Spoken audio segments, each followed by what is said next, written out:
Enrique's first album was a huge success. It played all over the Spanish-speaking world. Achieving success was making him more confident about everything. This was a guy who was selling so much, and yeah, they were ready to record a second album right away. Biography came out very strong. The records were flying out of the shelf.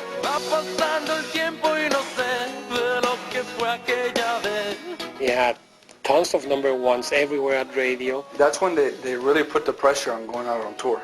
Because now, here are these songs, but where's the artist? With his first tour, he wanted to do something huge. He wanted to do Madonna type of production. Enrique wanted to do an arena tour. And everyone's like, no way, you're a new artist. Can't do an arena tour. Everybody was kind of surprised that he wants to do a big production. Guillermo said it wasn't realistic. We were of the belief that Enrique had to start a little bit smaller. If he started off with a football stadium, what places would we have left? He's going to walk into this place with just Spanish music. It's unheard of.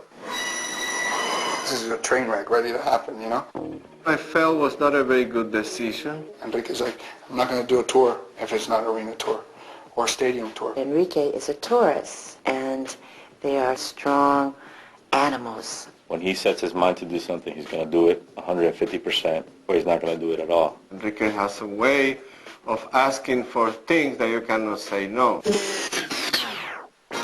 He did a huge production, an American production, a really expensive one. They had 80 people in the crew. 11 trailers. 3 planes flying in full of equipment. This is unbelievable. Nobody has ever had a show like that. The first show was in Odessa, Texas.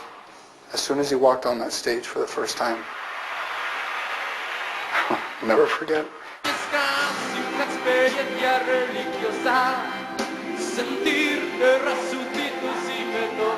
He landed on that stage like if he was born on the stage. It was like his second home. I never saw him move around like that. Flying and going down to where the girls were. I could not believe this was the same little Enrique that I taught. This is like a circus, like an acrobat. We never taught him that.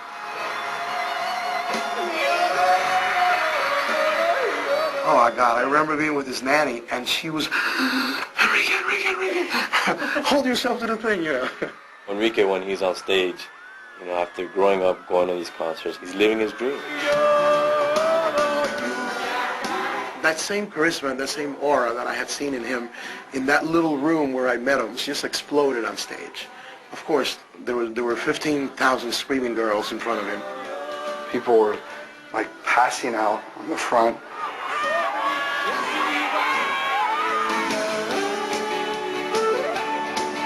He's not the best of the voices, but obviously it's a very particular way of singing that it's very appealing to the crowds.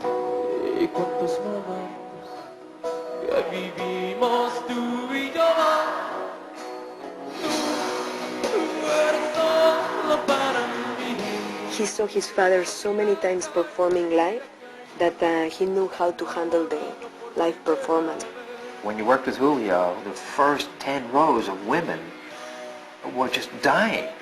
Women have always gone crazy for my dad, yes. And Enrique had the exact same thing. He's incredibly romantic. Enrique saw a lot in his father that he has in himself too.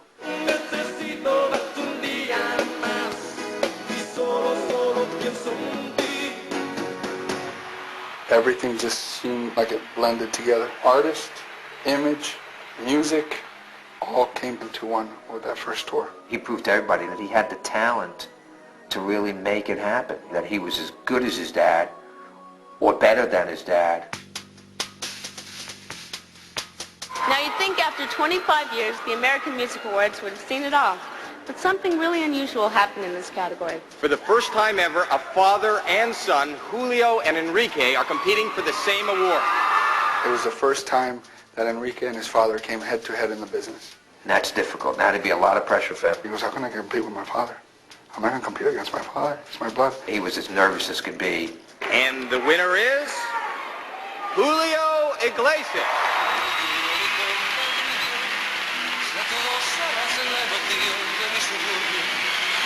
His father won the award. He was happy for him. He wasn't disappointed. Enrique might have been happy for his dad, but deep down, he wanted to win that award more than anything else. Gracias a todas las gentes que han votado. And more than anything, to tell my son that as much I will be on a stage, as much I will compete with them. The remarks that he made were very interesting. I didn't quite understand it. Enrique had a face that was not too happy. It may be more of a Spanish matador macho type thing, like, no, I'm the greatest, no, I'm the greatest. It's a male thing, My interpretation was, let's bring the best out of each other, let's compete. Cosas del Amor took Enrique to another level. His writing style, his music, himself. Once that single came out, it was the final touch. That's what he needed. Bam.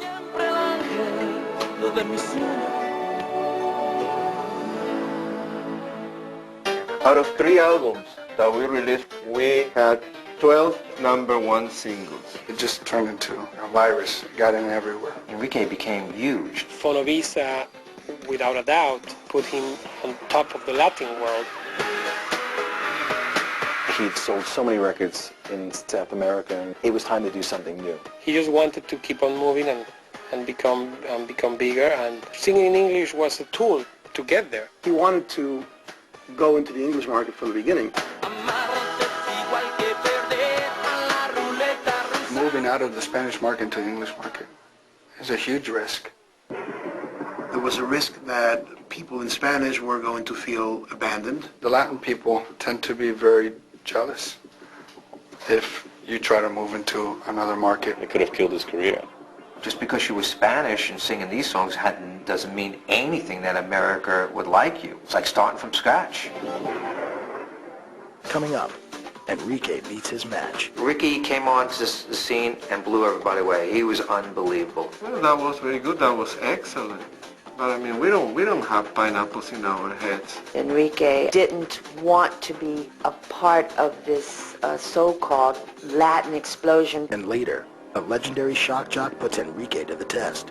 Everywhere around the world, news started coming out that he couldn't sing. Howard Stern actually compared this to a Milli Vanilli situation and even said they have to take the Grammy away. When he walked into the studio itself with Howard, it was obvious that there was a bit of anxiousness. Both of them were like ready to get it on.